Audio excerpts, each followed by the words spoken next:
sex, sex.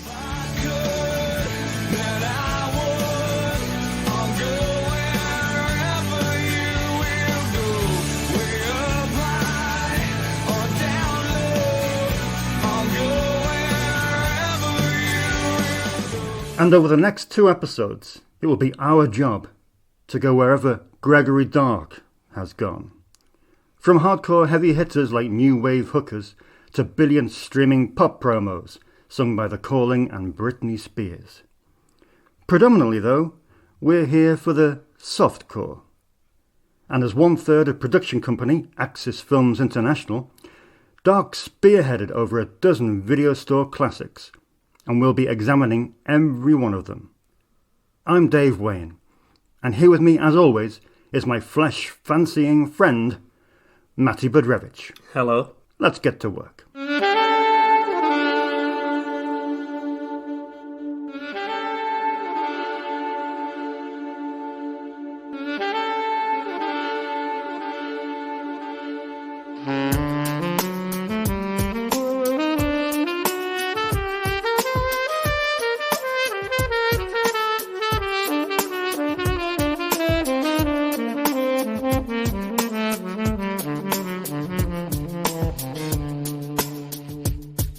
From the files of Schlock and All, welcome to Flesh Noir, the home of the straight-to-video erotic thriller. Here are your hosts, Matty Budrevich and Dave Wayne. Sex, sex.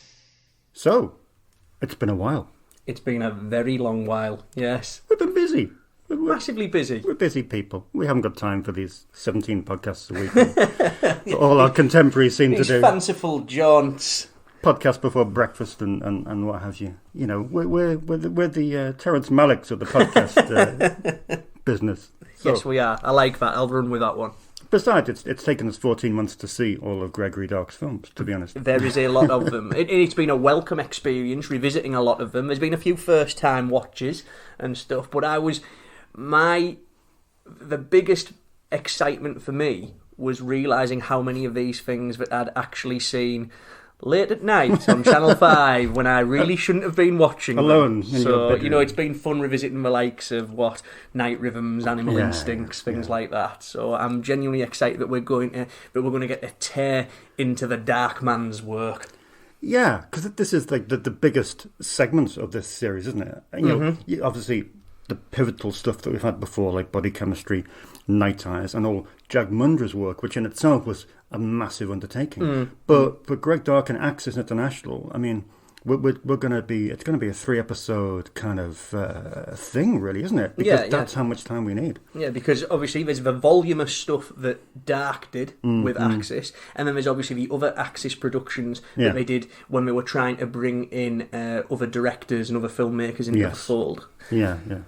So this episode, so we're going to go back and look at Greg's sort of life before leading into Carnal Crimes, and kind of drift through the first half of his filmography with Axis, which seems like a simple way to do it. I mean, he's had a crazy life. He is one very, very interesting and strange and unusual, but very, very charismatic guy. Yeah, I mean, with every person that we spoke about, even on our last series, Natural Selection, everyone's quirky. Everyone has elements of their personality that you're drawn to.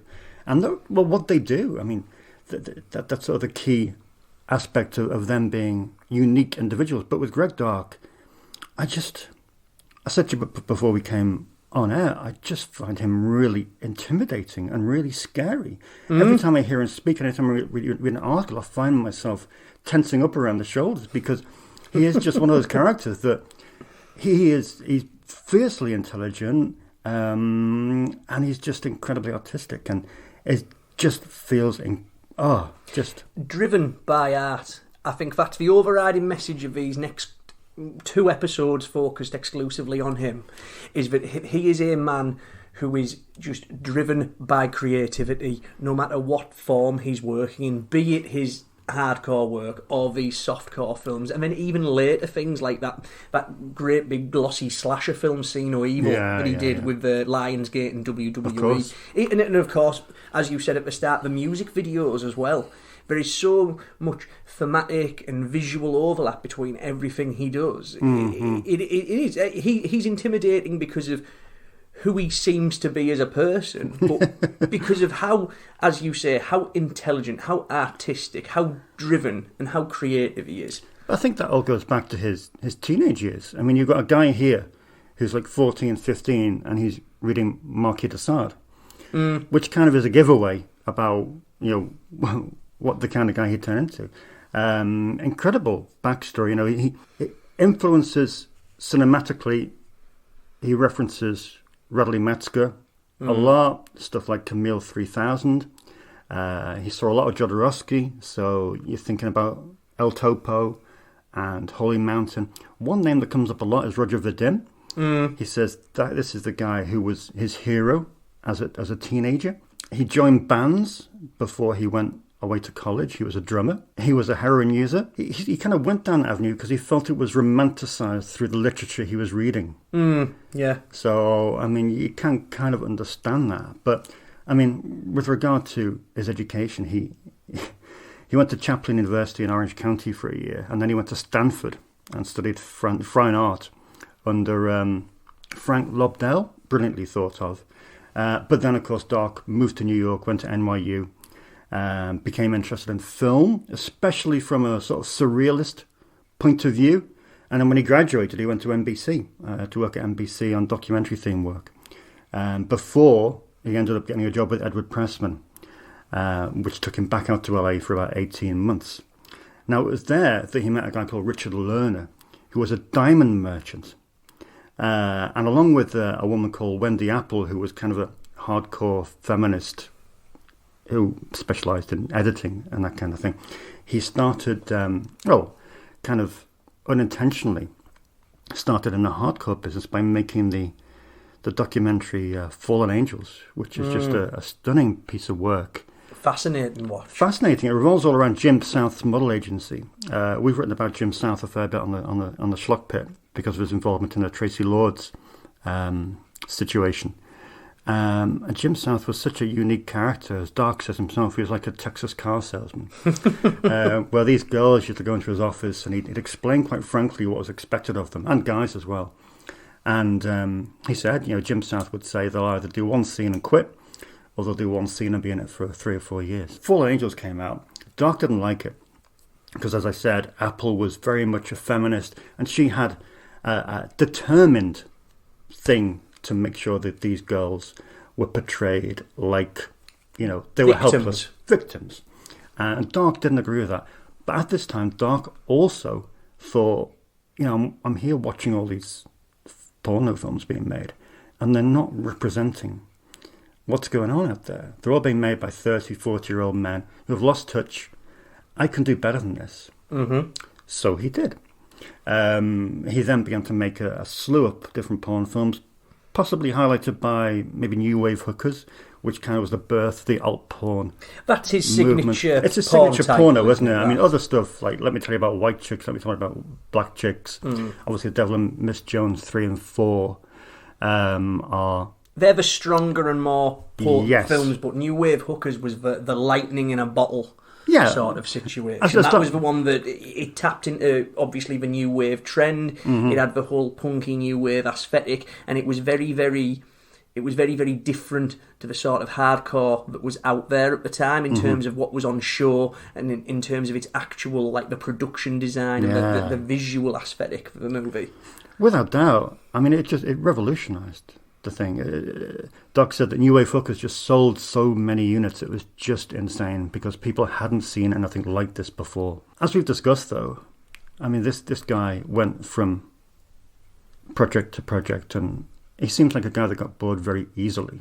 So it wasn't long before the feature films kind of lured him in. And first one was Dead Man Walking, was it?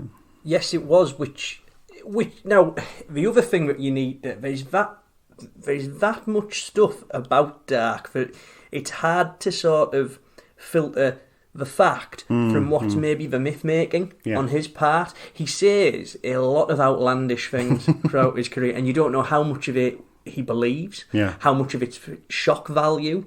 Because even if you fast forward a little bit in time, and when you've got that wonderful interview with his former Axis partners, Andrew Garroni, and his long-time producing partner, Walter Gurnett. Yeah.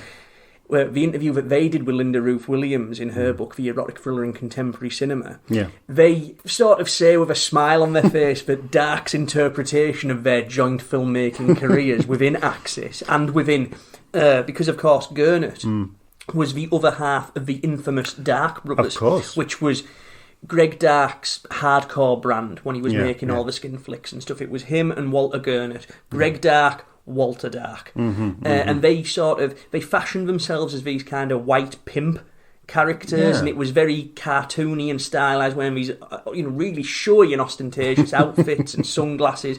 The Dark Brothers was very, very much a brand, but that came from something that Dark wanted to do. Gurnett, by all accounts, he was just happy to write the checks and coast along for the ride and sort of get movies made. Now, Dark, by all accounts, he, was getting bored of porn. He said it himself in an interview with Psychotronic Video that after New Wave hookers, he was starting to get a little bit burnt out with it. He just wasn't really interested. Gurnett as well, he was wanting to maybe become a little bit more legitimate. Now, Gurnett's history is equally fascinating. Rumours abound that at one time he was a fairly prolific drug dealer. Allegedly, cannot stress that enough. But his big claim to fame that he was a shareholder with VCA Pictures, the big adult film producer and distributor. Russ Hampshire, wasn't it? Russ Hampshire, because Russ Hampshire hated Dark. Yes. As do a lot of people, it seems, as we'll go through it. But so Gurnett was in business with Hampshire, with VCA. They connected with Greg Dark. Gurnett and Dark become the Dark Brothers. Now, at some point, Gurnett uses the money that Hampshire buys him out of VCA with to set up a video outfit called Magnum. Of course. Magnum just began acquiring various titles. One of the ones that always springs to mind for me is they distributed John Ayres' Good Night, God Bless over in America, and loads of cheap, grotty B movies and things like that. And so they used a little bit of the cash from that to bankroll a legitimate film that Dark and Gurnett wanted to make called, as you said, Dead Man Walking. This post-apocalyptic sci-fi thriller starring Wings Hauser, Brian James and Jeffrey Combs. A really cool, very interesting little movie, I think. It's really, really gritty, really sort of mean-spirited and nasty, but it's got a great sense of humour to it and a great sense of propulsion. Also very much characterised by that really hard-edged style that Dark used in his pornos, the whole sort of immersive, everything's really in your face, very grotty and lurid. That they managed to sell to Republic Pictures, which made them a fair bit of wedge, which they ploughed into another sci-fi picture, as was the trend at the time. These movies were renting hand over fist. So Gurnett and Dark's second legitimate feature was the brilliant Street Asylum, which again starred Wings Hauser, and that's just a really, really great sci-fi thriller in... it's part of this pocket of movies like, Predator 2, The Taking of Beverly Hills, even something like Falling Down, whereby it sort of taps into the tensions brewing in LA in the days before the Rodney King riots. Just as that whole pressure cooker of class and race and corruption was all starting to brew, and they're the ingredients within the film, because it's about corrupt police officers, it's about corrupt mayoral officials and things like that. It's just got a sort of cool conspiracy thriller sci-fi twist to it as well. Now, that film, Gurnett, instead of going via Republic Pictures again or any other distributor, they issued that through Gurnett's label Magnum. And that did okay on cassette. It had a very, very limited run in a few, one or two nights only in a few city screens and things like that, primarily in the Los Angeles area. But what happened was Gurnett started noticing that the viewing tastes were changing, and that sci-fi and horror weren't quite as popular as they were. In the interim, Gurnett and Dark had hooked up with a fella by the name of Andrew Garroni. Garoni at the time, I think he was living in Gurnet's basement. That's right, or something like that, or in his attic space or whatever. Yeah. And Garoni, he'd cut his teeth working with Bill Lustig. Yeah. He was one of the producers of Maniac, one of the producers of Vigilante, and he was looking to get back into feature film production. So, according to Gurnet and Garoni, them two and Dark, they'd sit around Gurnet's house talking about, we're going to make a movie. What can we do? What's the sort of thing that we can do now to make a little money and make an artistic statement? Sometime within then, a few things happened. 1, Fatal Attraction was released. Yep. 2, Wild Orchid was released. 3, a little movie that we've talked about on here before called Night Eyes was released. And Gurnet and Garoni, that was their lightning in a bottle moment. Let's make sexy thrillers. Yeah. And that's how it all started. Now, they've admitted that Night Eyes was one of the big sort of inspirations for them founding Axis Films International. Dark, of course, being the kind of challenging and difficult cat that he is, he's adamant, that before Jagmundra, before Zalman King, there was Greg Dark, and that he's the great big pioneer of American direct-to-video erotic thrillers. He states that, going back, referring to the people we talked about earlier, Radley Metzger and Roger Vadim, he says these people were making films in the 70s. There was French erotica, there was Danish erotica, but there's never any erotica made in America, and there's none with a noirish thriller aspect. And that's the hole in the market that he wanted to corner. When her Beverly Hills mansion became a prison, Elise hid in a world of sexual fantasy. In a carnal world where anything could happen, no secret desire was forbidden. Starring Two Moon Junction's Martin Hewitt and Reform School Girl's Linda Carroll. Carnal Crimes. Let's speak about Axis for a second then. Let's hear about when they were formed. Let's hear about their MO. Let's hear about their budgets. Let's hear about their shooting schedule. What did they want?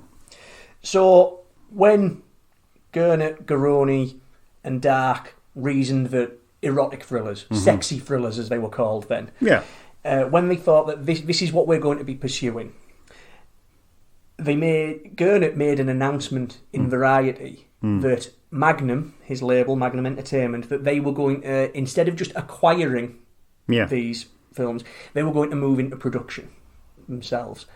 And that was, of course, was the big thing that sweetened Garoni in on the deal. So he announced in Variety in early 1991 the formation of Axis Films International. They were going to make a slate of 8 pictures straight off the bat, and they were hoping that a steady cash flow would start coming in after the first 4, which presumably means that they'll make the first 4 pictures and then selling them around the world, domestically, yada, yada, yada. That's where they're going to get the money for the next wave of titles, the remaining 4 in this proposed slate. The plan was each movie was going to be budgeted between $400,000 and $500,000, and they'd all have a 15-day or thereabouts shooting schedule. Right.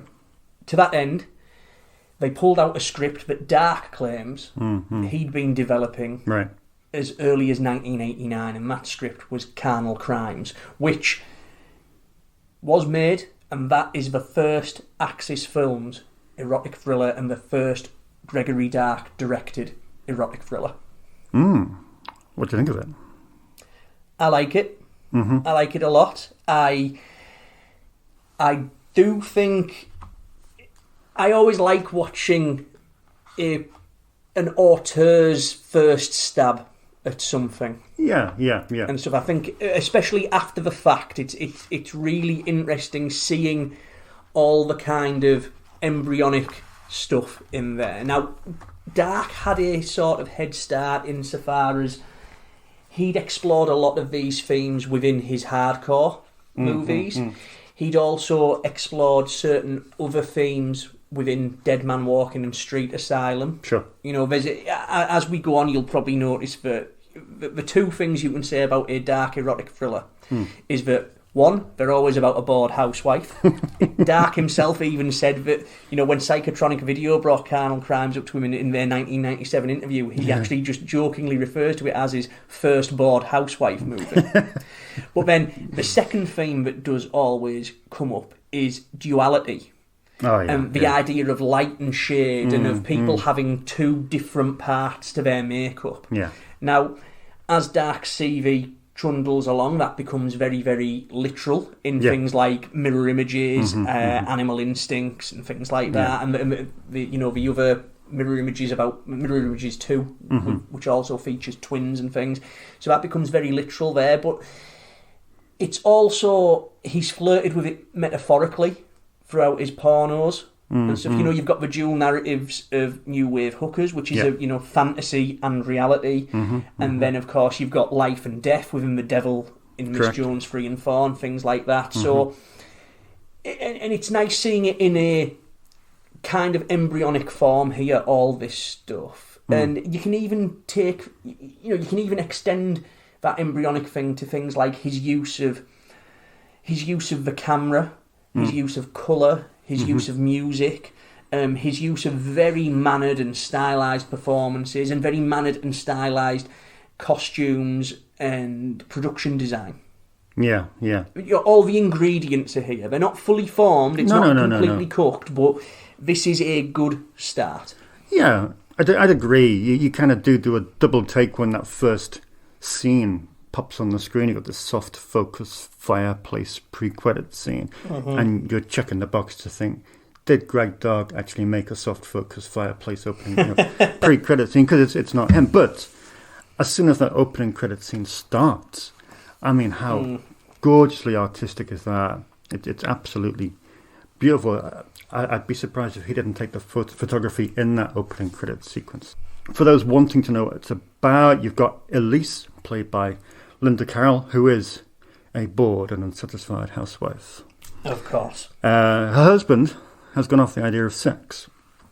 Her husband also looks unbelievably like Rich from 88 Films.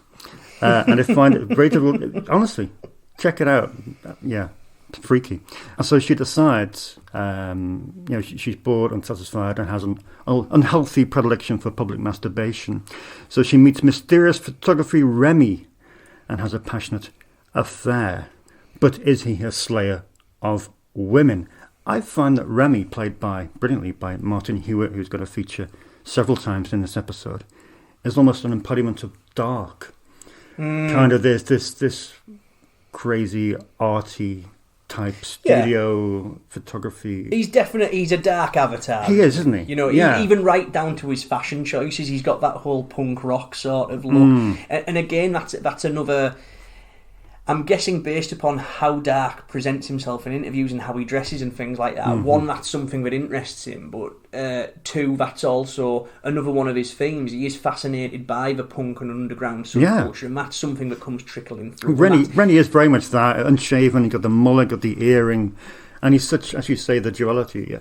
But it's complete opposite to Stanley, who's this older, uptight, overweight, fiscally obsessed character that just is obsessed with work and, of course, collating copies of Dominatrix magazines. What I do enjoy about Carnal Crimes is that I like the way it's pitched on the edge of hysteria. It's very much along the same lines as the aforementioned Street Asylum in terms of tone and mood. It's very, very broad. Really, I'd say even overly humorous, and I'd say it even edges towards camp at times. The performances, they're very kitschy. They're not winky, they don't sort of mug at the camera or anything like that, but they are very outlandish and very, very over the top, and I would say that's a deliberate choice. Because, I think a lot of reviews, I say a lot, more of those who've bothered to review it, because it didn't really get much in the way of notices at the time or now. But those who have bothered to watch Carnal Crimes, I don't think that they understand that it's not a serious movie in the slightest. It is a romp. And it's almost done as a kind of sexy stream of consciousness joke, if that makes sense. Yeah.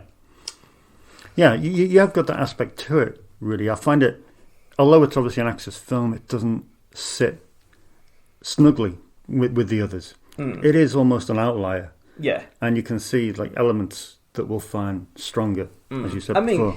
I mean, it's where it is in his CV. It's the meeting point between the insanity of Street Asylum and the classier, more refined manner of, Mirror Images and stuff. Now, what's interesting from a visual sense, like the film, it's shot by Paul Desatoff, with whom Dark worked with on Dead Man Walking and Street Asylum. But Desatoff, he also he shoots Mirror Images as well next. And Carnal Crimes, it continues the more formal, the sort of less ragged and rough and ready approach of Dead Man Walking, and it has the same sort of, like Street Asylum, you could sort of see he was playing more with the formalities of how to stage a shot, which is something he almost completely disregarded in his hardcore work. They're a very, like, verite, I believe the word would be, almost. And what's cool about Carnal Crimes is that you can see it's the early traces of this more poetic and elegant side of Dark's style, even though the film is, as we've said, broad and outrageous. That sort of poetic aspect, though, I think it's very evident in the way in which the camera just glides around the place. Most noticeably in the lead character in Elise's first sexual fantasy. That's a really dreamy and lovely. And that, again, is something that Dark would go on to do more and more throughout his career, starting to experiment more with the whole fabric and feel of dreams and how they can impact upon the general narrative of a movie. Yeah, but a lot of the straightforward sequences do have a dreamlike quality. There's a beautiful sequence when Stanley is in his office working, and Elise comes out of her bedroom, and she's backlit. There's a bit of smoke, a bit of dry ice. She's wearing this white, completely see-through negligee, and it's almost like a pop promo.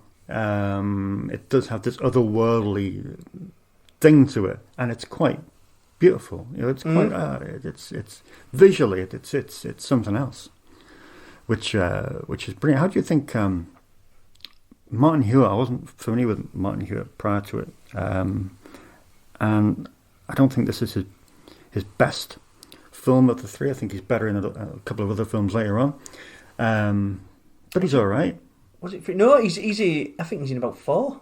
He's in 4 Dark movies. Right. Yeah. But Dark obviously liked him, even though he said he had a issue with his penis. Hewitt. I like him in Alien Predators, the Darren Sarafian film. Yeah. He's great. I think he's great in that, and he also pops up in Zalman King's Two Moon Junction. Of course he does. Yeah. But in terms of his work with Dark, which extends to this, Secret Games, Night Rhythms, and Secret Games 2, The Escort, this is by far the weakest one out of them all. Because again, I imagine it's just a case of him and Dark trying to find a working relationship together. And obviously there is a certain sense that they're hamstrung by the material, the script by John Robert Samsel, who go on to co-script Animal Instincts. He previously served as a casting director on a pair of fairly interesting horror flicks as well. I hasten to add Grandmother's House and the Runestone. But, they're sort of let down by the material is that broad, but it's not an actor's showcase. It's pantomime rather than drama. And how about Linda Carroll? Because obviously Dark very much had his muses. Obviously Delia Shepherd, which we'll get to in the next section, and Shannon Wherry in the latter films. But how do you think Linda Carroll fared? Because it seems strange that they wouldn't work together again.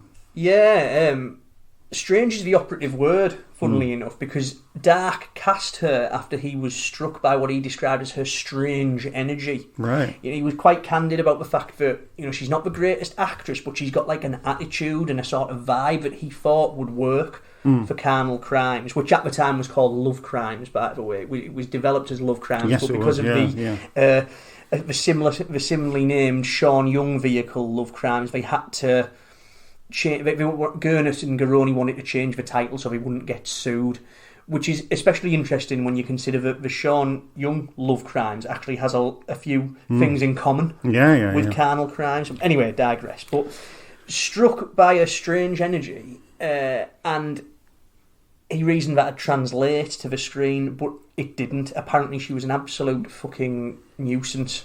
Well, she's a very strange character. She's from Boston.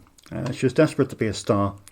She started working in beauty pageants at the age of 14, winning Miss Solar Energy, Miss Teen Massachusetts, and Miss Teen New England.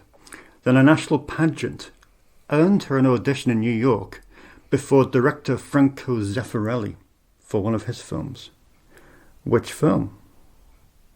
Endless Love. Lead actor? Martin Hewitt. No way. No way. And she didn't get the role. But Sharon Stone auditioned for that. She didn't get the role either. Anyway, so back she came to Boston. She started going out with a mobster from the New England Mafia, a guy called Dennis Lepore. Dennis Lepore met her when she was 18 in 1982. Absolutely fell head over heels. Lepore was a typical kind of wannabe Corleone. He'd go into a restaurant in Boston, order $200 bottle of champagne, pig champagne. His nickname for her was Harlow because of her, obviously likeness to Jean Harlow, the actress. Of course, yes. And she called him Napoleon because he was 5'7" and had a classic Roman nose. So she's gone out with this guy who is really entrenched in the New England Mafia, and she's dreaming of becoming an actress. So he bought her a ticket to Los Angeles, and then eventually followed her out there with a couple of his heavies, trying to schmooze, people in LA like Robert Davey, and people like trying to wine and dine them. But naturally, of course, all she pretty much got was the lead role in Thingy's film Reform School Girls, Tom DeSimone's film Reform School Girls, and he wasn't that happy with that. She got distracted with the novelties of the coast, the beach scene, the surfer boys, the would-be sugar daddies promising a new blonde a leg up. She loafed, she went broke, she tried working as a maid, but whenever she was in a jam, she called Lepore, and he'd send money and advice to keep on trying. But and that was it. And eventually Lepore got sent down because he was involved in an FBI sting. Wow. But she's what a history. What a history. And I don't know what she went back to. I don't know if she went back to Boston after her brief film career. But a crazy life. And a fleeting chapter in Greg Dark's first movie. So Carnal Crimes was shot in February 1991, just a few weeks after New Wave Hookers 2, played in Triple X Theatres in Philadelphia. Yeah. It debuted on pay-per-view in the United States on the 1st of September 1991. Warner Home Theatre, wasn't it? Mm-hmm. And then it slipped into rotation on Cinemax in March 1992. It was released on video in the US by Gurnett's Magnum Entertainment, obviously. Now, it was the last catalogued number in the Magnum library. Oh, really? So essentially, and considering that Magnum folded in 1992, I'd probably say it's their last release. No doubt some smart ass will probably come in and try and contradict that and stuff, but honestly, that's the best that I can find for release information on there in the States. Now, here's the really weird thing about Carnal Crimes. It was released on UK video via Medusa/Columbia TriStar when they had like a sort of little handshake agreement between themselves in June 1992. Medusa, they'd previously released Dark and Gurnett's Street Asylum. And Carnal Crimes, it landed on the same UK release date as Dead On Relentless 2, incidentally. I just wanted to put that in there.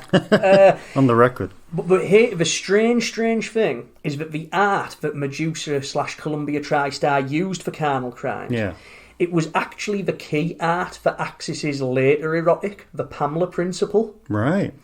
And because of that, in a stranger twist, the artwork that would go on to adorn the UK release of the Pamela Principle would in fact, be the artwork for the US release of Dark and Axis's Secret Games. Right, okay. How fucking confusing is trippy. that? That's trippy. Worth pointing out also that the Carnal Crimes is issued in both an R-rated version and an unrated version, as every Axis release would go on to do. So, now you've had your first lover. Is that as far as you want to go? What do you mean? Well, you've gone this far. Why not keep going? So film 2, mirror images, and we have a beautiful woman who's desperate to get away from her boring life and uncommunicative husband. Stop me if you heard this before. Before we go any further, I just want to preface this by saying that I am an absolute sucker for films about twins. I mean, like... Legitimate films about twins. Legitimate film. Yeah. From Cronenberg to DeVito and Schwarzenegger and even Jean-Claude Van Damme. Good Lord. Any film, any genre, if it's twin-based, I will watch it. I don't know why. It's clearly just some weird viewing quirk that I seem to have, like any film about robots or dinosaurs or prisons. Right. I'm also a massive, massive sucker for anything involving Delia Shepard, and when he's in full focused acting mode, like he is here, Jeff Conaway. And, you know, mirror images, it's even got the mighty Julie Strain, who also popped up in Carnal Crimes. Yeah. But she's in this too, and on the whole, Mirror Images is just a wonderful movie. The actual production of it started because, well, maybe the actual development of the script by George de Cifuentes, who'd go on to script several movies for Axis and Dark. But the development, it started because Dark, he was interested in that theme of duality, of light and shade. And as we've said, he kind of flirted with it a little bit in Carnal Crimes. He kind of flirted with it in several of his pornos. But with Mirror Images, and most of the films he made after Mirror Images, that's when it became one of his big go-to themes. Yeah. I mean, here, it's so apparent. I mean, one of my favourite aspects of the duality in this film is the contrast in the living arrangements. Obviously, you have Caitlin, virginal white bed linen, virginal white clothing, virginal white underwear. And then you have the red-tinted promiscuity of Shauna. It's the complete opposite in colour. Everything she wears, the whole decor of where she lives, everything is that chaotic red, black, dark. And it's that black and white. However, the clue is that... So obviously, Caitlin and Shauna are both played brilliantly, I hasten to add, brilliantly by Delia Shepard. But these two twins... Even though Caitlin's this sort of, maybe not pure, but sort of repressed housewife type, she's got fiery red hair, and that's the indicator that she's got a wild side underneath. She just needs something to sort of tap into it and get it out of her, which she does by, when Shauna leaves town for a few days, Caitlin goes to her flat thinking that there's something wrong, and then ends up dressing like her and taking on her wild child personality as a way to sort of spice up her marriage, which is at this point is very, very sexless and very, very dry. Yeah. Because you have said it. I mean, the key to this film is Delia Shepard, kind of a Danish beauty who danced with the Danish Royal Ballet. She went on to model for Karl Lagerfeld. She was the principal dancer and a showgirl at Lido in Paris before making the cover of Penthouse in 1985. Is she the only actress to have done that quartet of Fred Olen Ray, Jim Wynorski, Gary Graver and Greg Dark? Yeah. Maybe Julie Strain has... Yeah, Julie Strain, though, was more of a... She's more of a journeyman in Dark's movies. Delia Shepard, until Shannon Wirry sort of took the crown, Delia Shepard came across like Dark's muse. Yeah. And then for a time she was a sort of muse-like figure to Fred Olen Ray and Wynorski and stuff as well. She was moving in the same circles as them. Here, the two roles that she has, Caitlin, the housewife, and wild child Shauna, she's... They're two very distinctive and two very, very different performances, and she's wholly believable in both of them. I just think she's a fabulous, fabulous actress. And, you know, if you want more proof, see Fred Olen Ray's Haunting Fear, see Jim Wynorski's Sins of Desire, see Gary Graver's Roots of Evil. But this, though, Mirror Images, this pair of powerhouse performances, this is probably her best dramatic work. And, yeah, you know... let's be honest, she's hot as fuck too. Just absolutely delicious to look at. And on a purely oogling level, I don't think there's anything better than Delia Shepard sauntering around in a G-string. You know?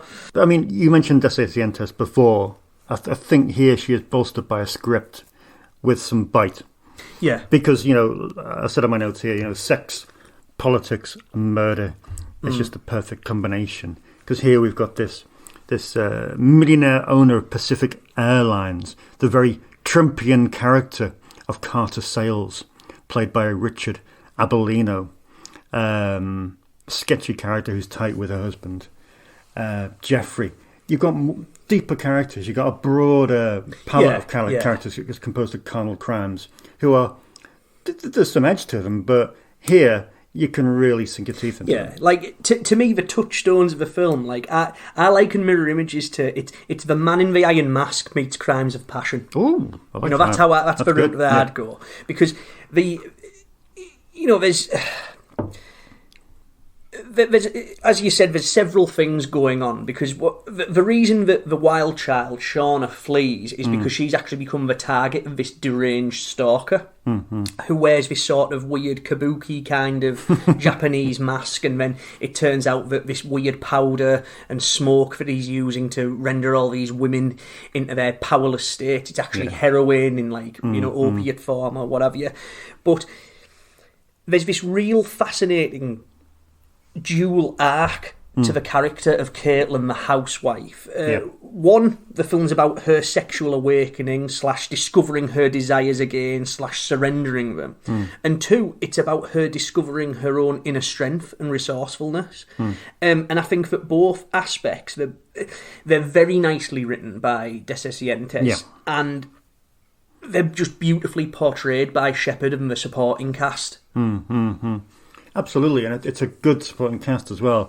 It's one thing, you know, if you were to draw a chart, you would see a kind of a line going up until maybe his 5th or 6th film where he peaked with his supporting cast.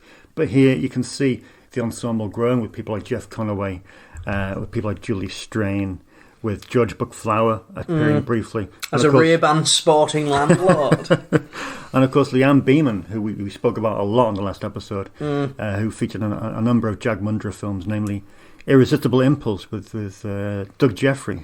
And she's great, And she, Other Woman as well, another Axis production, which is a solid Mundra joint. Mirror Images, it's Dark's final team up with his then long-time cinematographer, Paul Desatoff, and just what a way to cap off their union. It's a gorgeous looking film. Again, I think we've said already, but Dark, he's always been a very image-conscious director, but this is his first big visual showpiece. It's a very, very slick film, very polished, very opulent. Some of the deep focus shots that pop up in this, they're just absolutely luxurious. And the lighting, this part noir, part spectral. And like Carnal Crimes, there's some great uses of colour. You know, like you mentioned it earlier, I really do enjoy the contrast between the sterile white and these vivid splashes of red. And speaking about colour, there's an interracial sequence, and that's just not seen in majority of softcore movies of this era. I mean, I guess Dark was one of the few to push that boundary when he was doing hardcore. You know, you look at a film like, let's talk about Black Chicks, I think it was, where you've got that sequence of the black girl having sex with two hooded members of the Ku Klux Klan. Dark was often keen on pushing the boundary towards racial stereotypes. Yeah. And here, again, even though it's a throwaway scene, it's still important to see that contrast and that combination where, most directors would pretty much opt for the safe bets of Middle America and the rental money of rental Middle America by not doing that. Because I'm sure it would have made, if it had been done for a bigger distributor, I'm sure they would have been uneasy. Oh, it would have been, yeah. I mean, look, there was uproar in what Angel Heart, where Mickey Rourke, of course, yeah, has interracial sex. Obviously, the fact they're both soaked in blood, that probably didn't, that added to the moral outrage of the Christian right. But yeah, but also, it might sound a little bit distasteful saying such a thing, but with Dark being such an aesthetically oriented director, it links back to. I think it's it's Mundra's Axis flick, The Other Woman, where I think there's an interracial scene in there, and that was always something where Mundra said that he wanted to put different textures, because one of the things that Axis were very, very keen on, every film they make had to have a lesbian scene. And Mundra had said that when he was making The Other Woman for them, that if he was going to do a lesbian scene, he at least wanted to play with the textures of skin colour and things like that. And I can imagine that Dark was very much infused by that as well. Yeah. It gives it's a greater palette for him to play with, as well as linking with the fact that he's this great provocateur who's all about breaking taboos and pushing boundaries and stuff. Keeping with the visual stuff, and again, we've mentioned it already with the dreamy stuff in Carnal Crimes. There's a lot of dream-infused sequences here, lots of dry ice, Dutch angles, swaying, hypnotic movements again. But just to underline in case it got lost before, that this is his most formalistic looking picture. This is the sort of style he'd be playing with from this point on. Yeah. Absolutely. It started shooting 9 weeks after Carnal Crimes began its shoot in LA, as always, and came to VHS in the US on March the 12th, 1992, although interestingly, in the UK, it actually hit rental stores a month before his first film, Carnal Crimes, coming to tape on February the 17th. In America, it appeared on tape the same day as Child's Play 3 and Demonic Toys, eventually appearing on pay-per-view on Saturday, May the 2nd, 1992. I have a friend named Celeste. She lives in Beverly Hills. She has some very interesting, rich friends. She introduces them to us, and we make $1,000 an hour each. You mean you do it with men that you don't even know? Total strangers? They're not strangers. They're millionaires. Yeah, but what does that make you? Very, very happy. Secret Games is next on the agenda, and is it right in calling this a 3-star masterpiece? Yes, I'd say so. And to sort of quantify that is that it's a good film, far from a great one, but the lasting impact that it has had on erotic thrillerdom is really quite something.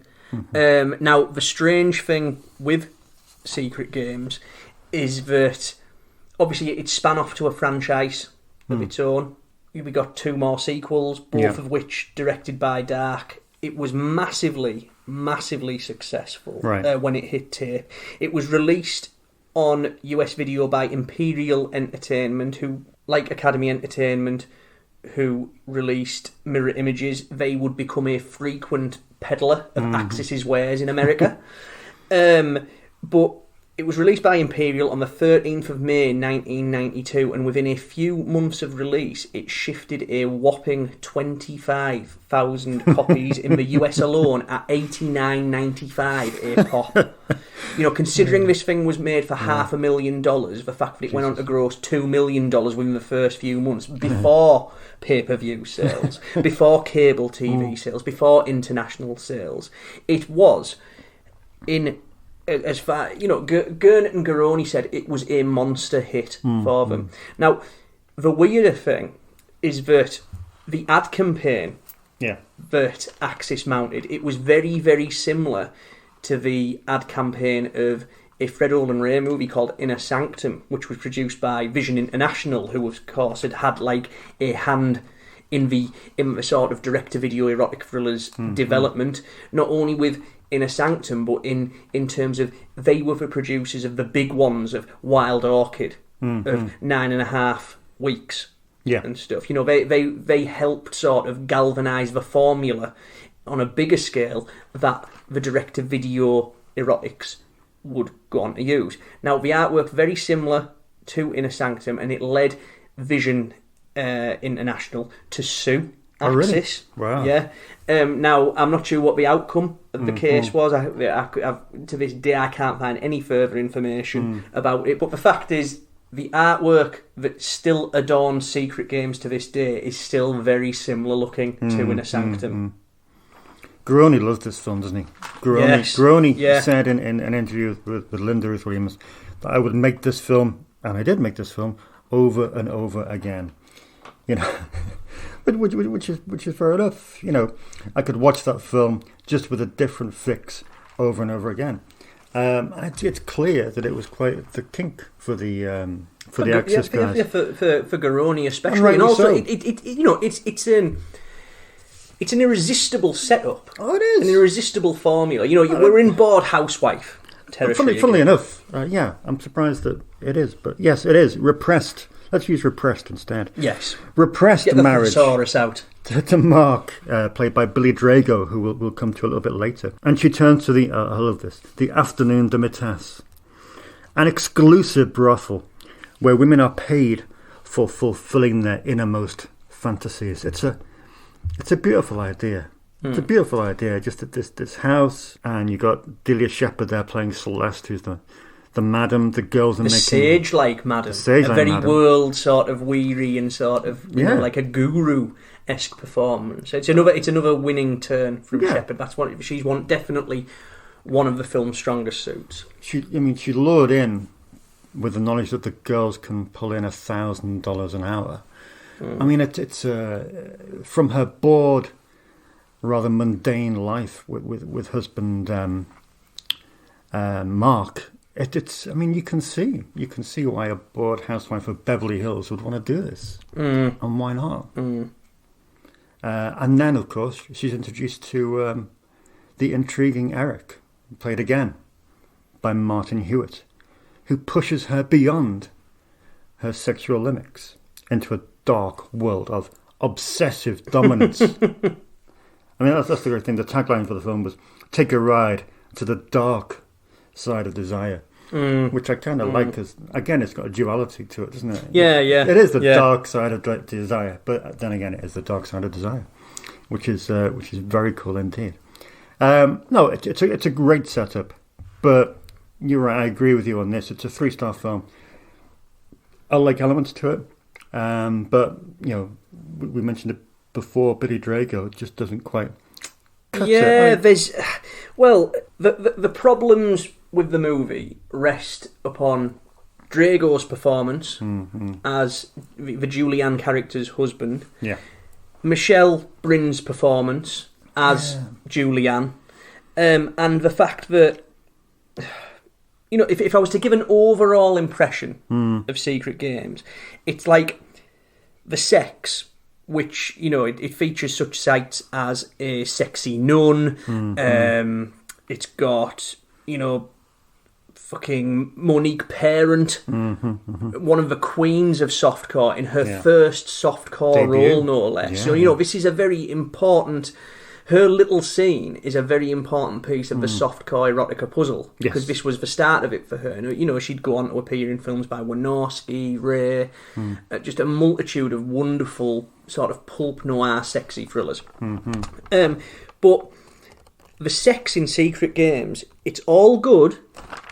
It's all nicely done, but there's nothing in terms of bonk-wise, that I would say is overly standout. And that's Secret Games in a nutshell to me. It's a good film, but somewhere short of being an excellent one. It's got a nice and seductive vibe, looks lovely, but there's just a few too many problems with it. And I think that coming off the back of the brilliant mirror images, and then coming in right before Night Rhythms and Animal Instincts and Body of Influence, that doesn't help either. It's definitely the weakest link of Dark's, like, Big Four, Big Five, however you want to term it. But yeah, with regard to Drago first, Drago...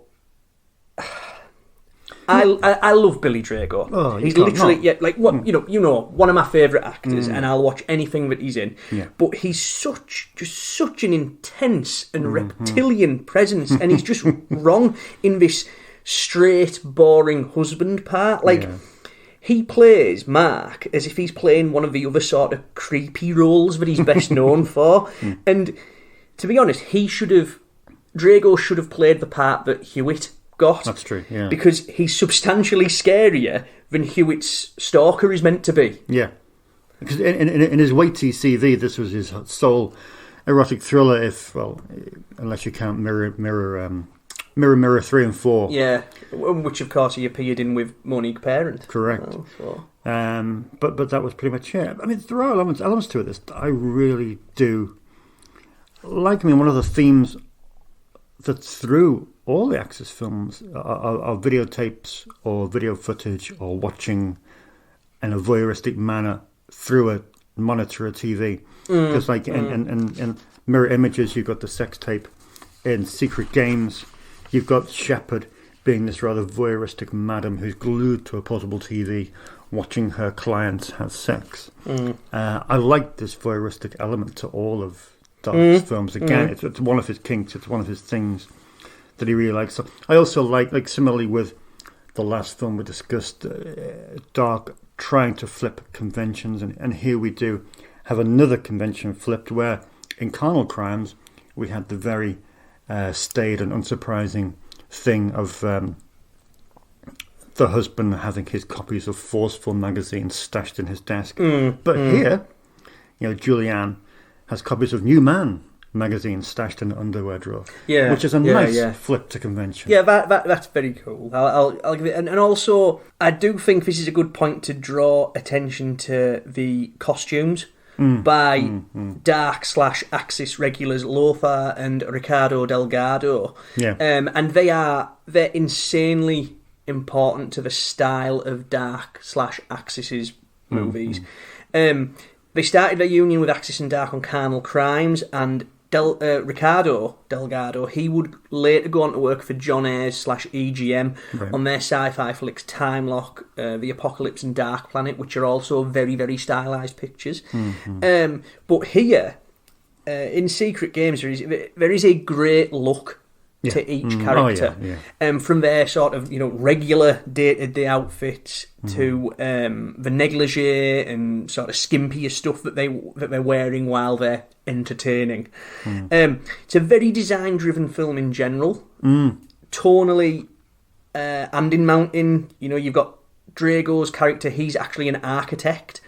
And then you've got things like the actual shape and texture of a scene, and then these swanky mansions that the film sort of unfolds against, and all these sort of other lush looking, it's a film about wealth and about the boredom that comes with being rich, and the photography, which was done by two people. It was, wasn't it? Thomas F. Denove and a Corman acolyte turned future Academy Award winner, who you all might have heard of by the name of Wally Pfister, who from this point on would pretty much go on to become Dark's, before he was Christopher Nolan's preferred cinematographer, Wally Pfister was the go-to man for Gregory Dark. First of 8, wasn't it? First of 8 films. And, Dark's remit to him seemed to be a Belle de Jour crossed with Emmanuel. Yes. You can kind of see it. But it's close, but no cigar.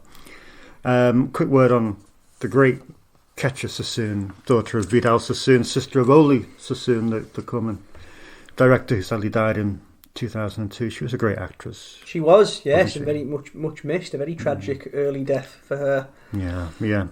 Very much so. Great here as well, actually. Really fun, sexy, plucky.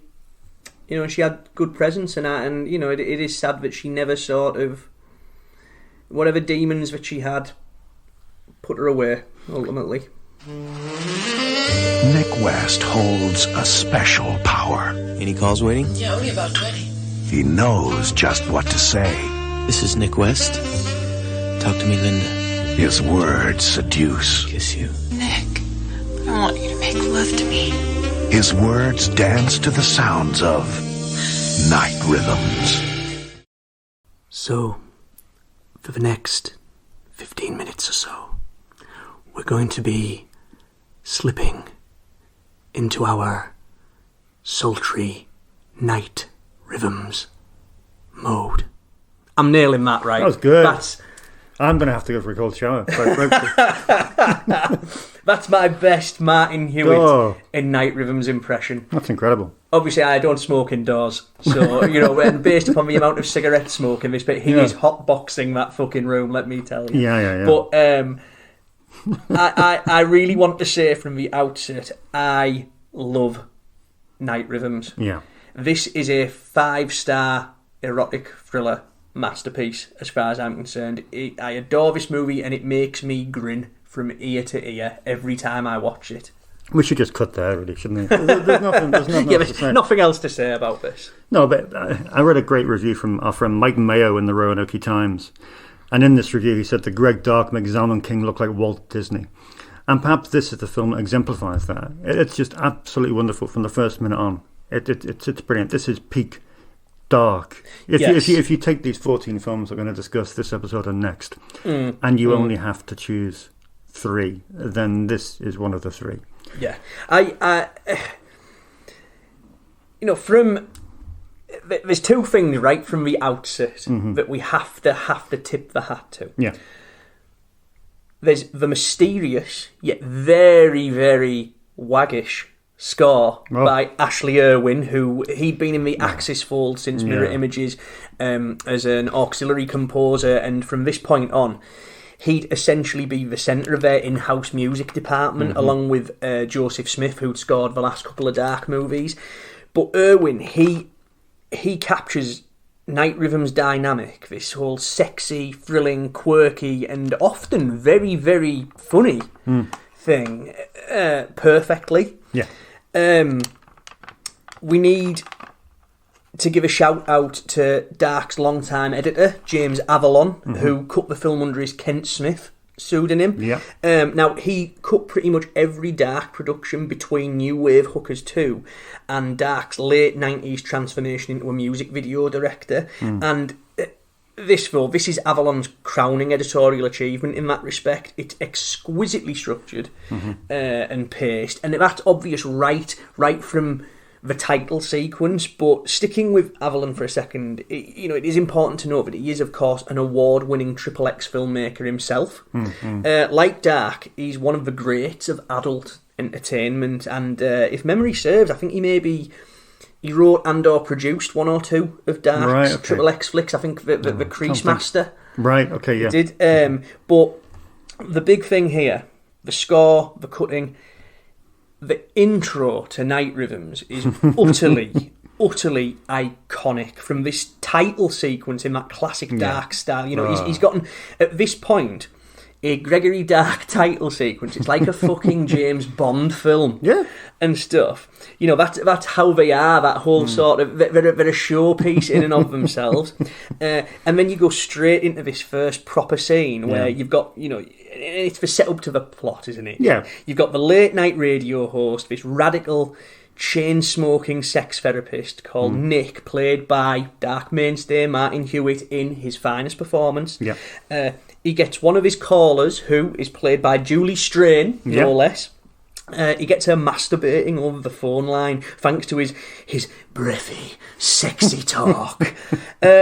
And then immediately he does it again with the next caller. Yeah. And it's just a stunning pair of scenes. They're just hilarious, over the top, beautifully staged, and genuinely titillating. It is. I mean, for me, the intimacy of someone talking directly into your earphones. Imagine you're at home, under the bed covers, lights off. I've noticed your voice has dropped a few octaves here.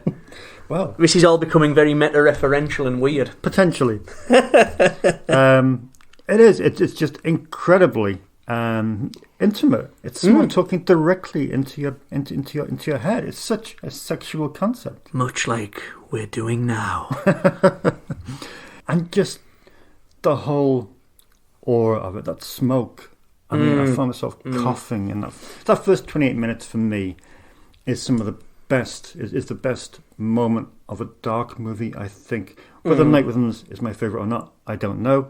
But that first 28 minutes is, to me, peak Dark. I don't think there's much better than that. All encaptured, all crowned by this, by the strangulation of Tracy Tweed, playing Honey, who, of course, has the most unbelievable image, very similar to the one in Carnal Crimes, of appearing dressed in red, once more backlit, surrounded by Nick West's cigarette smoke, making that entrance into the studio, and it is quite jaw-dropping. It's jaw-dropping. Yeah, I mean, it's pause, rewind, play, just to marvel at the technical achievement of it, not for titillation, just to marvel at how good it looks. It is a modern-day neo-noir masterpiece. So, again, helmed by Wally Pfister. Yeah. As you say, the smoky atmospherics, the shadows, these piercing blasts of light. But the big thing for me, it's such a deliciously performance-driven film. I've already said Hewitt, he is excellent here. Yeah. And he's got excellent support from Delia Shepherd once again. As his assistant, a woman called Bridget, who may or may not be quite as she seems. Now, they had a few little scenes in Secret Games, but there's more Shepherd and Hewitt interaction here, and it is just an absolute joy. Their chemistry is just absolutely wonderful. You've got a fairly amusing and self-aware turn from David Carradine as the film sort of. He's hard to. He is the bad guy, but as the film goes, I don't want to go into too, because there's so many twists and turns. If someone does track this thing down, I don't want to blow the surprise. So we'll just say he's the antagonist, and his performance. He is this nasty club owner / gangster. He makes a good bastard, doesn't he, Carradine? He was worth the 10k a week that he was charging. I would, I do want to put it in there while we're on that thing, that this was the start of Dark and Axis, what they called the Corman approach to shooting, whereby they'd get a name talent, in this case David Carradine, and they'd contract him for like maybe 2 or 3 weeks, and they'd split their time over 2 different productions. So Night Rhythms, it was shot in April 1992, but it was shot pretty much back to back with the next film we'll talk about, Animal Instincts. And Carradine, he shot the last week of Night Rhythms and the first week of Animal Instincts. Now in here as well, you've also got Sam Jones, aka Flash Gordon, and they did something similar with him. He shot this shortly after he shot, or round about the same time as he shot his appearance in Axis's Moondra flick, The Other Woman, as well. So it was a great way to get name value and also maximise their exposure by having them do it across 2, sometimes even 3 pictures. Yeah, the girls are really good in this, though. I mean, Tracy Tweed, I don't know why she didn't appear in more movies, because she's great. And also a special word for Deborah Driggs, who plays Cinnamon, a barmaid. Great actress. I love the way her bio starts out from her start as a Playboy centerfold to a top-rated insurance industry professional. Yeah, she made the cover of Playboy in March 1990, and she was the very first VJ for Hot Rock on the Playboy channel, replaced eventually by Jenny McCarthy. And also, although she has like a co-lead or a prominent supporting role in Night Rhythms, and a lead role in here, it's her husband who has a lead role in another Axis film. her husband is Mitch Gaylord. Oh, right, okay. Was Mitch Gaylord, yeah, the Olympic athlete. Right. Who turned to acting with Sexual Outlaws the following year. Yeah, and Animal Instincts as well. Yeah. He's in that, yeah. He's Maxwell Caulfield's partner, isn't he, in that? Yeah. Ah, of course, yeah. So, Night Rhythms, it was released on US video by Imperial Entertainment on the 9th of September 1992, which incidentally was the same day that Warner Bros. Issued Gary Graver's Roots of Evil on video, which also starred Delia Shepard. Here in the UK, it was released by Columbia TriStar in January 1993, and Roger Clark of the Manchester Evening News he gave it a damn fine review, commenting that there's enough heat in the bedroom scenes to allow you to turn down the gas fire. On the subject of Columbia TriStar, though, curiously, they used a very similar photo for the art that their one-time partner company Medusa used for their cassette of the Shannon Tweed starring film Sexual Response. And that picture was from a photo shoot with B-movie queen / fellow erotic thriller icon Gail Thackeray. They're both really, really hot and eye-catching sleeves, but it is, Thackeray, she ain't in Sexual Response, she ain't in Night Rhythms. So she doesn't feature in either of them. Here, though, again, here in the UK, Night Rhythms, it cracked multiple top 20 most rented video titles of the week it came out. And it ranked everywhere from 4th place to 9th place to 17th place. Wow. And in each of the charts that it was part of, there were big hitters like Basic Instinct and The Hand That Rocks the Cradle. And then a few similar but no less, a few smaller, but no less cool stuff, such as John Ayres' Project Shadow Chaser. So they were all out around about the same time as each other on tape.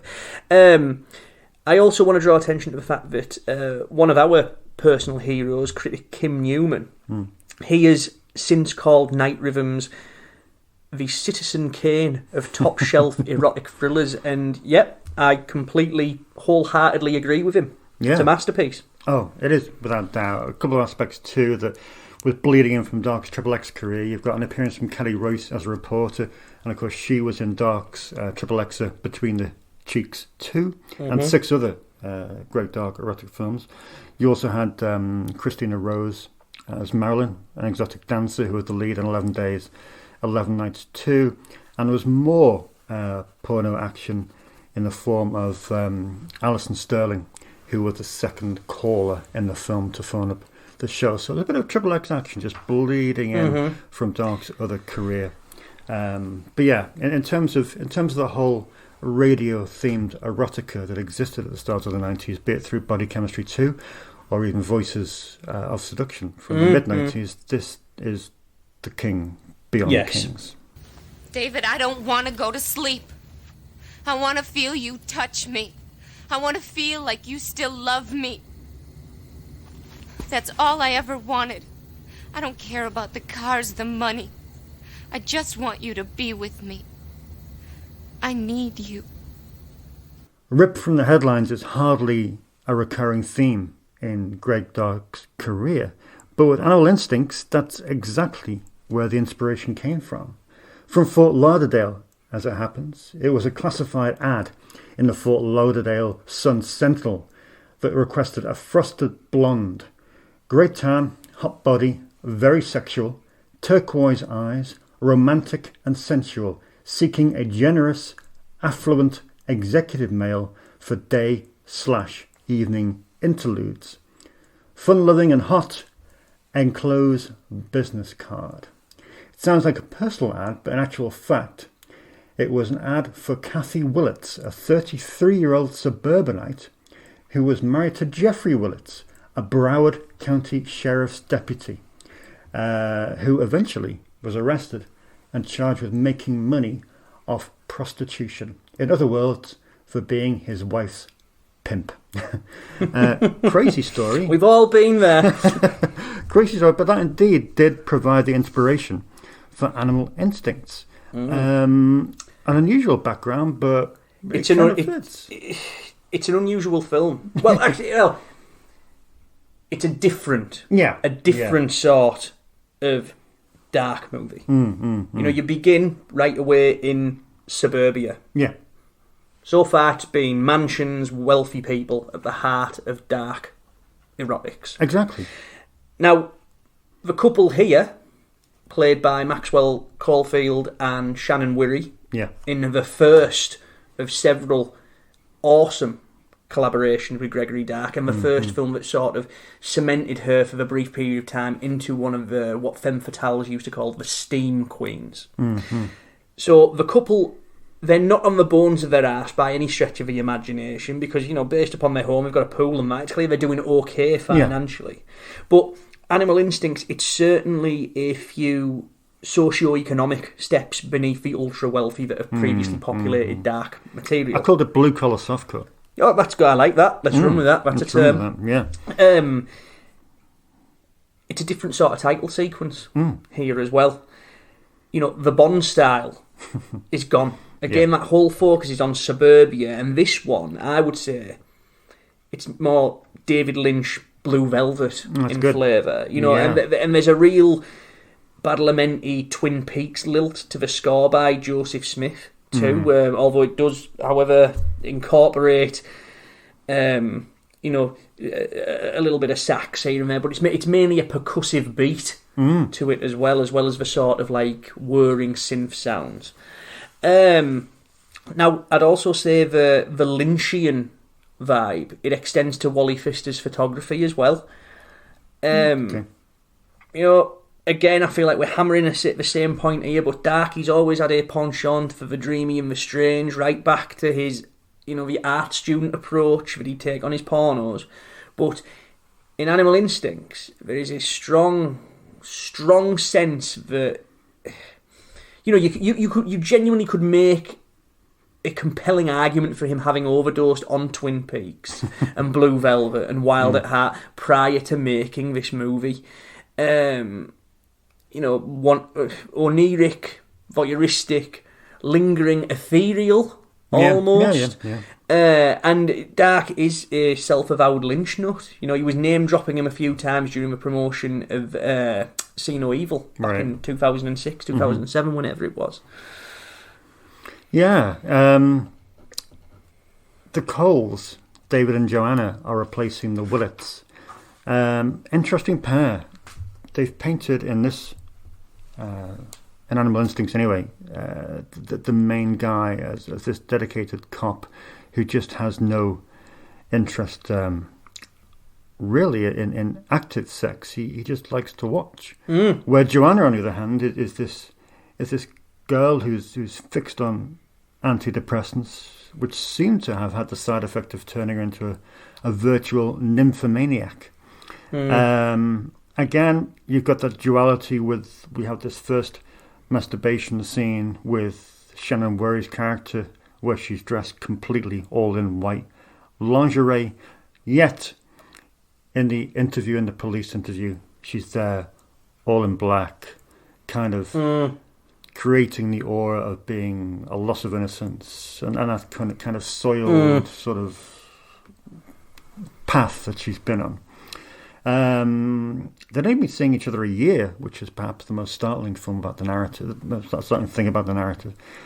But yeah, and despite this movie of the week premise, it's still a really, really fascinating film, and ultimately one of Dark's best. Certainly with the Wirry and Dark collaboration, Entertainment Weekly would write how Wirry and Hippolyte are fast becoming the Dietrich and von Sternberg of the softcore set in 1994, while our old friend Mike Mayo in the Roanoke Times wrote that Greg Dark is the Orson Welles of softcore, and Animal Instincts is to be a lot more enjoyable than Basic Instinct, which is a bold statement. But yeah, it's incredible. It's another masterpiece for me. I think this is a 5-star erotic thriller, direct-to-video erotic thriller masterpiece, and I do think that this and Night Rhythms and the other masterpiece that we'll get to of Dark's oeuvre, I do think they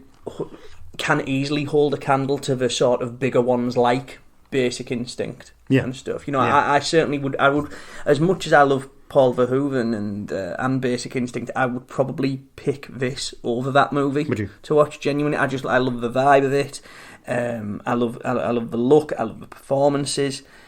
And above all else, like the entire setup, it just lends itself to some incredible and very, very potent sex scenes. All very different, all very good. And, with this recurring, sexy, but kind of pathetic, but kind of fascinating visual gag of Caulfield's character just sat drooling, watching and drinking beer. Yeah. As he witnesses it via a hidden camera. Yeah, I wrote how he's supping Michelob in an adjacent room. Loosen me up. But Wirry and Caulfield, they make a very effective couple. I think in terms of look, they're both beautiful people. Yeah. Wirry's stunning. Caulfield, he's what, prime beefcake, to coin a term that Linda Ruth Williams uses to describe a few of the studs in these sort of things. But you can feel the passion fizzing beneath them, and then you can feel the tension in their relationship too. I think it's interesting to note that what Dark said, who of course would allegedly start dating Wirry for a few months after Animal Instinct, a point that her and her agent would later deny, because there is a lot of animosity between those parties. But according to Dark, Wirry, she took to the erotic thriller genre like, quote, a duck to water. And, she saw everything about her here is just so wonderful, just like in terms of like her movement, the timbre of her voice and things like that. It's a marvellous performance, and she's supported so capably by Caulfield. And then the other people who sort of pop up as the film trundles along, like Delia Shepherd, again, who she appears in one sort of erotic encounter. And really, if you think about it, Shepherd's part, this lesbian tryst that she has with Wirry, it's the passing of the torch moment, isn't it? Good analogy. That's Animal Instincts. It's Shepherd's last dark erotic, but it's Wirry's first. Yeah. And anyway, then you've got David Carradine again as Lamberti, who, of course, is the proprietor of another strip club, which is, and I loved this line, absolutely love it, the home of the best tits in town. But what's cool is, even though it's a very similar sort of performance in footing to how he was in Night Rhythms, it's contrasted because there he was sort of intense and creepy, whereas here he's more of like, he's a cocky wise ass. And he's got an earring, of course, which is always a nice touch. But he's very, very funny too. He gets all the funniest lines, all the funniest bits. Like when he's apprehended, it's a stream how flippant he is. Where he's just flipping his hands like, all right, come on then, take me in, boys. Just great. Yeah, it's superb. I do want to say, though, in terms of the US video release, so Academy Entertainment, 21st of October 1992.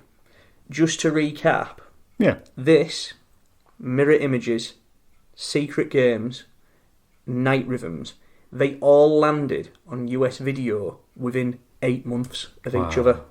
What a year. How's that for a run? And with this, I think it's just a case of abiding by the tagline of the video store box. All you have to do is watch. What are you bitching about? Most women would love to be considered a sexy body. Who the hell are you? I confess, I'm Jonathan's lover. What? Yeah. Who are you? Clarissa, this is Lana. She's, This is a private consultation. Clarissa. Oh, I remember now.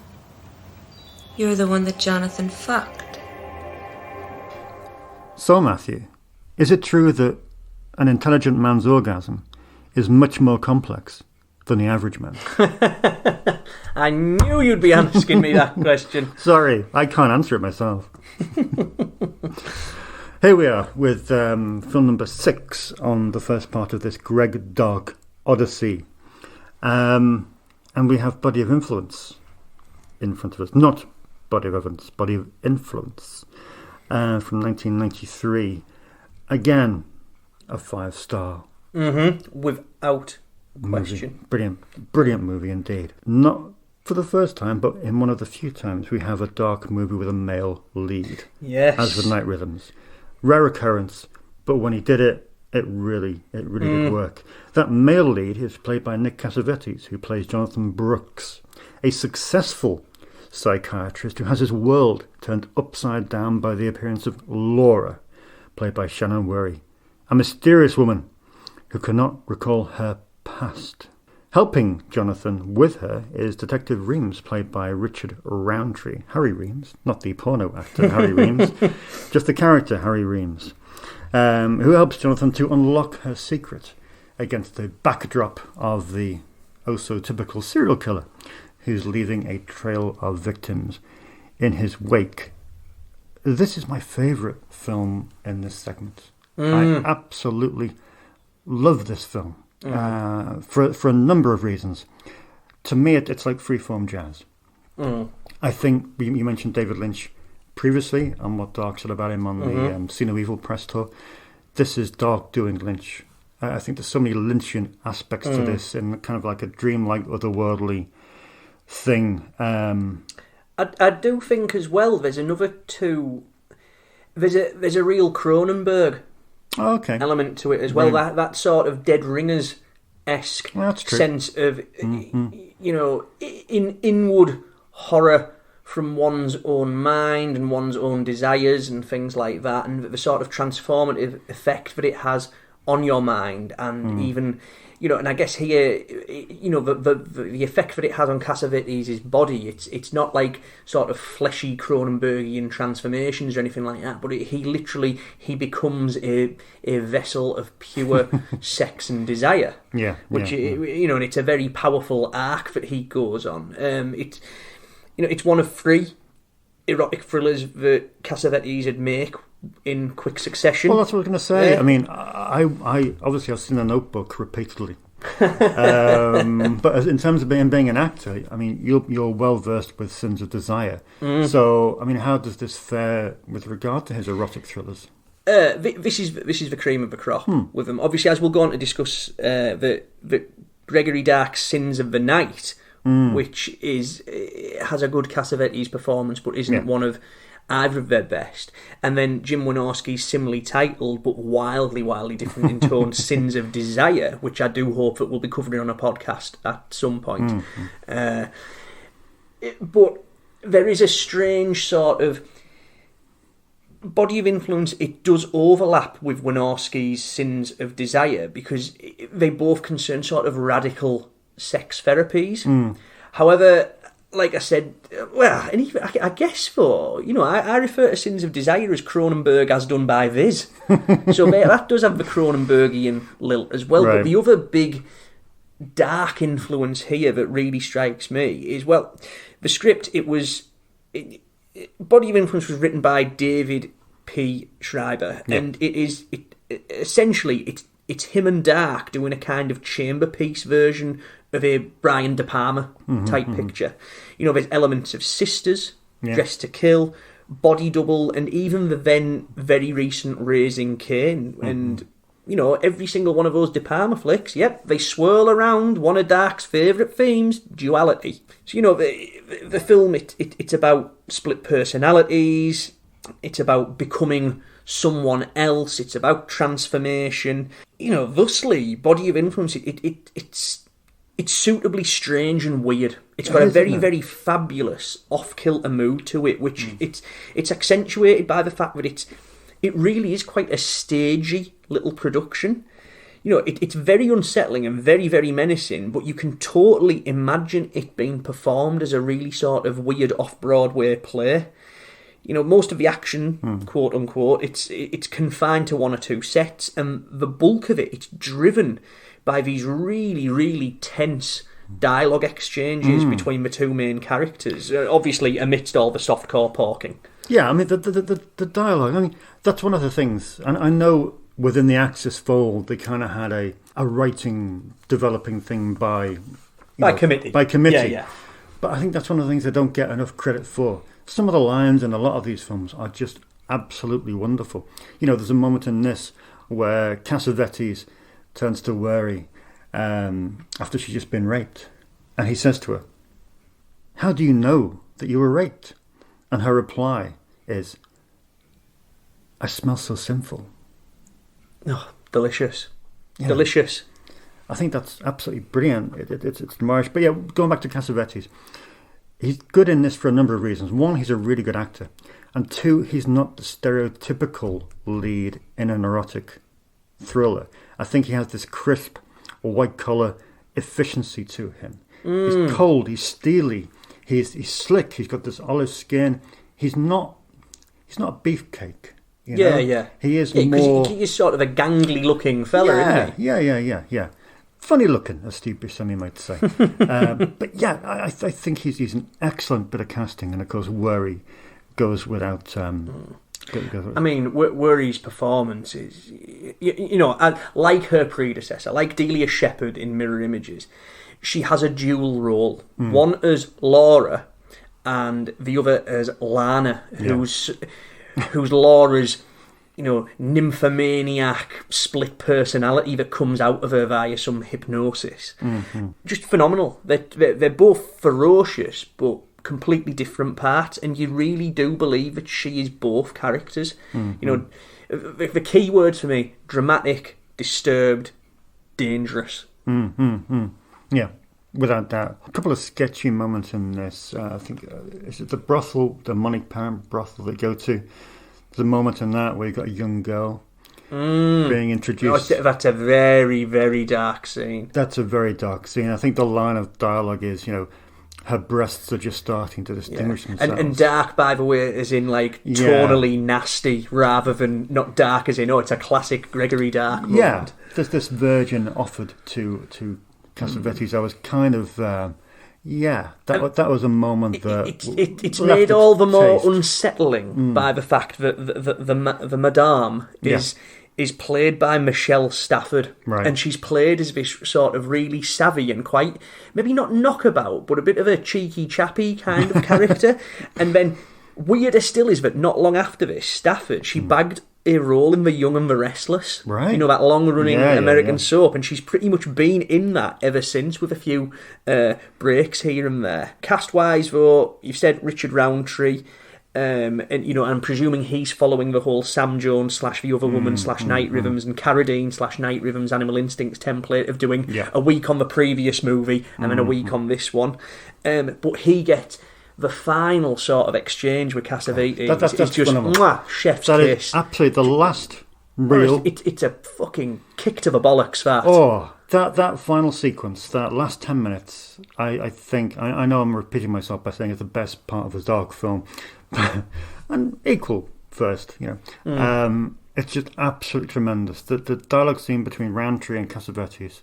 just absolutely momentous. What an ending! What a bold linking, because ending. Obviously there's a plot strand throughout the movie where, as well as this mysterious woman with a split personality, there's also been a case of stranglings of women that have been going on, and you know, the ambiguity of who it might or might not be. It is, you know, it leaves you feeling cold. Yeah. You know, and then obviously Ashley Smith's score, which is just eerie as fuck. That comes trickling in on the soundtrack, and it just, you know, Dark. There's a quote from him where, as he was getting further and further into doing the erotic thrillers, he was trying harder and harder not to titillate, and he was trying harder and harder to juxtapose sex with violence or sex with weird things to really catch his audience off guard. And I think that this is one of the ultimate examples of that. Body of Influence is arguably, you know, the pinnacle of him being provocative, of being strange and being odd. Yeah, with that ending, I mean, I know I referenced it before with the interracial stuff, but it's something you would not see in a Hollywood movie, and in a studio movie. No, you would not see an ending like that. No, not at all. An ending like that, so bleak, so cut and dry. Yeah, that's quite something. I think if you can track this film down, you really need to do it. It's one of the best erotic thrillers of that era. Thematically, another constant is the video aspect. You've got another videotape involved here, more voyeurism, which again just connects the past few films. Yeah, all the dots in Dark's canon. Mm-hmm. Let's do this release of this film, because it's a bit of a jigsaw, isn't it? Yeah, well, first off, Body of Influence, it was made around about the time that Dark was being courted to direct Whore 2. Oh, yeah. The sequel to the Ken Russell movie. Ultimately, Dark didn't get the job. For whatever reason, he and the producers couldn't come to a deal, and it went to someone else. Not the resulting film. It's all right. It's not quite as good as Ken Russell's Whore, but I think for under Dark's direction, it probably would have been a lot more interesting, particularly as he was very keen to develop it in a Body of Influence type mode and make it darker and nastier and stranger. But yeah, Body of Influence, it was released on US video by Academy Entertainment on the 21st of April 1993, and it was released on UK video by Columbia TriStar in June 1993, but not as Body of Influence, as presumably because of Dark directing, the Axis guys producing, and because of a connection of videotapes and Shannon Wirry and such, it was released over here as Animal Instincts 2. Yeah. So naturally, that caused an absolute arse on with the two official Animal Instincts sequels over here. So Dark's actual Animal Instincts 2, that ended up being released here as Animal Instincts 3 by Columbia TriStar offshoot 2020 Vision, while Animal Instincts 3, The Seductress, that had to be released sans number 3 as just Animal Instincts, The Seductress by High Flyers. Despite Body of Influence as a title, then it didn't actually exist over here by that name until Black Horse released the film on DVD in like 2007, 2008. High Flyers, they still released Body of Influence 2 under that name, but that wasn't directed by Dark, even though it's an Axis film, and it's it's of significantly lesser quality than the Dark movie. Although in the world of cable, to complicate things further, Body of Influence premiered on UK pay-per-view on Sky Movies on New Year's Day 1994 as Body of Influence. Good grief. Which one this now? Okay. I'm in love. That's Roxy. Back then she was Roxanne Flowers. Exotic dancer, all-American bitch. I want you to find her.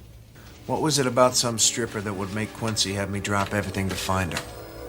Knowing him, she must have been a real freak. I bet you're not wearing panties, are you? You like it when I don't wear panties, don't you? Shut up! So, right now, I feel like we've gone back in time to like 2019, 2020 time, where, when we were doing natural selection. So, we were doing all the direct-to-video creature features, the type of stuff Sci-Fi and the USA Network and Channel 5 used to play back in the day. Every one of those episodes, we always seem to end on a whimper. We have like all these great movies, bang, bang, bang, bang, bang, bang, going all the way through, and then the last one that you look at, yeah, it was all right. So, and that's the case here. This is probably, we've had 3 fried gold Gregory Dark Axis Films masterpieces up to this point. We've had Night Rhythms, Animal Instincts, Body of Influence. Yeah. And then, boom, here we are, Sins of the Night.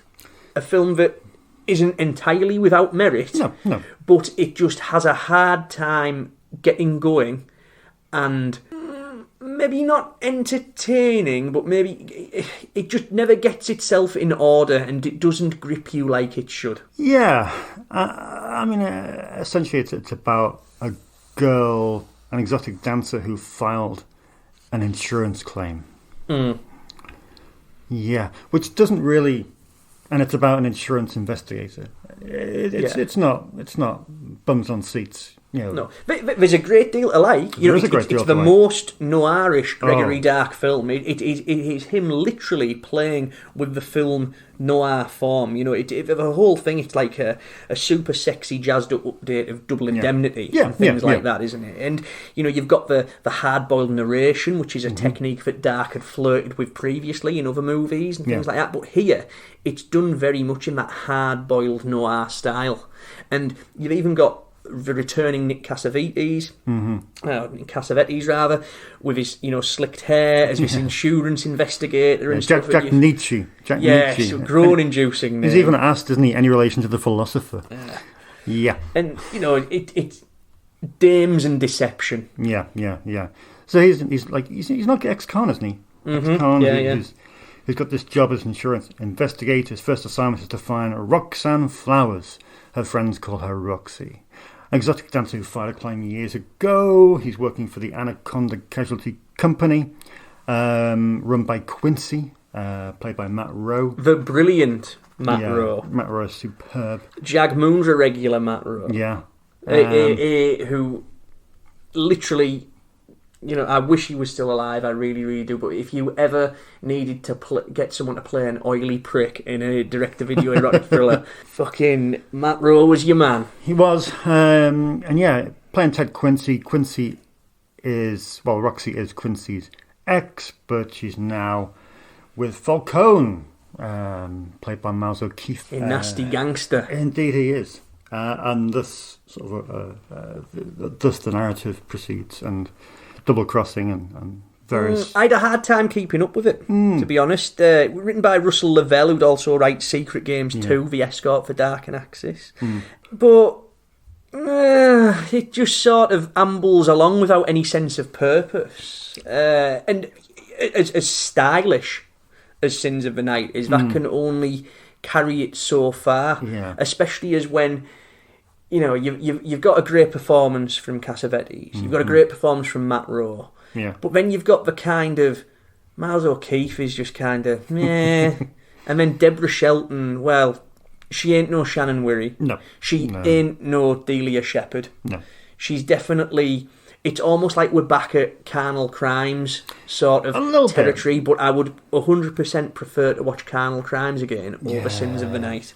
So for me, thematically, I think it ties in well with Body of Influence. I think it would make a good B picture.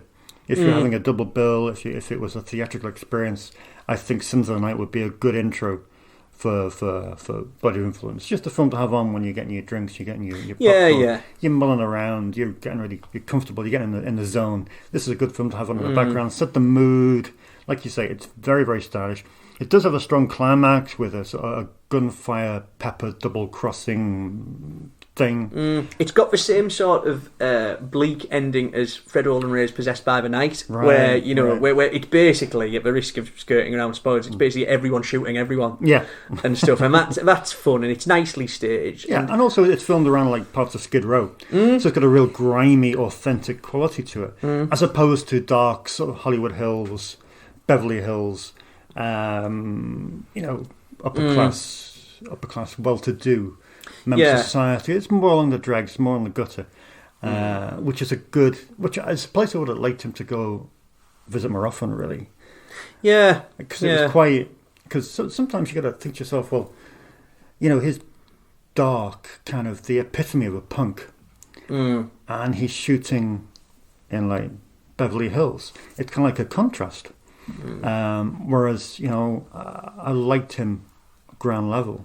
But with that though, I'm a firm believer where, if we get Dark in line with his contemporaries here. So obviously dark, punky, kind of alternative, strange guy from a very grimy, hardcore Triple X background. Yeah. And he's making a lot of these, the bulk of his movies rather, he's making a lot of them with these big, showy, ostentatious mansion, rich people settings. You look at someone like Jag Moondra. Yeah. You look at someone like Paul Verhoeven.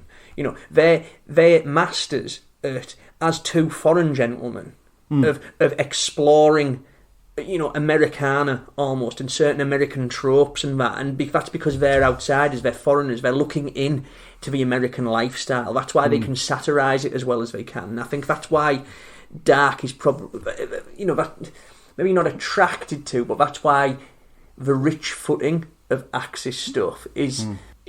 I do like it when Dark is probing that, because he's not afraid to take swipes at the upper classes and stuff. Yeah. But it is, there is a certain sense where when you do watch Sins of the Night and the other ones that are set on the lower scale, that he obviously does have an affinity with these sort of seamier areas and stuff. But I do like it when he is sort of You know, when he's the strange black-clad guy at the pool party probing these people. Yeah. Because that's his whole MO anyway. I mean, if you could make a uniting theme about all the dark stuff that we've watched so far and all the ones that are going to come into the next episode, he said plenty of times that he, you know, even when he was making Hardcore, he considers himself an anthropologist. Yeah. And he's very much into exploring and probing his characters, be it physically and psychologically.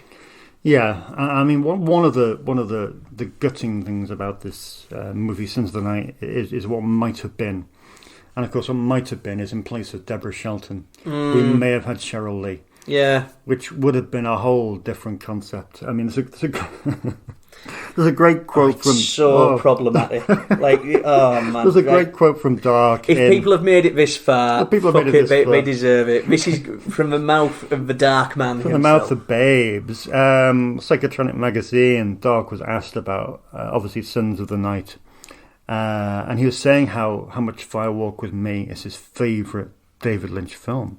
I'm inclined to agree. Yeah, how much he's obsessed with the lead actress. Nameless in the article, but presumably it's Cheryl Lee. He says, and to quote, "I really liked her. She's such a coke whore slut in that movie. Not a very good actress, but she's got a weird stage presence that's very nice. I wanted to get her in my movie, but the other producers didn't meet the price that she quoted. I forget her name. You know, that coke whore slut." Jesus Christ. And that, you know... Oh, Gregory, you little scam. Cheryl Lee is not a coke whore slut. Cheryl Lee is absolutely gorgeous and a fine actress. She was great in so many films. But yeah, that would have been wonderful to see her in this film. Because I think she would have been brilliant as well. It probably would have opened up a lot of doors. I do. I think it would have opened up a lot more of an entertaining sensibility as well and stuff. Because it kills me because Deborah Shelton... I love her in Albert Pune's Nemesis. Right. She's great in that, and she's really, really hot as well in there. And she, and she's a very good-looking lady, but she does sort of suck the energy out of the scenes. And the sex here, I think that we're reaching a point in Dark's CV where he's starting to become a little weary of doing the softcore, and he's starting to get a little bit bored of it. He's trying to get at the time this was made, he was trying to get other projects off the ground. He was trying to get like an urban werewolf movie going with New Line, I forget its name, but he was trying to get other things, got a few TV projects as well, according to Garoni and Gurnett, and they were... they'd said in their interview with Linda Ruth Williams that they were having a hard time keeping him focused on Axis. And stuff. So again, we go back to him being creatively restless at this point, which admittedly does lead to some very, very unusual and strange erotics that we are going to be looking at next time. Yeah, next time we have a number of sequels. We have Secret Games 2, Mirror Images 2, Animal Instincts 2, and a couple of interesting singles. And they're all worth tuning in for. But for now... This is your fix. Yeah. And we're sorry that we left it so long. Yeah. But this next episode, stay tuned. Go seek them out and tell us what you think. Thanks for listening. Don't forget to head over to theschlockpit.com. See you next time on Flesh Noir.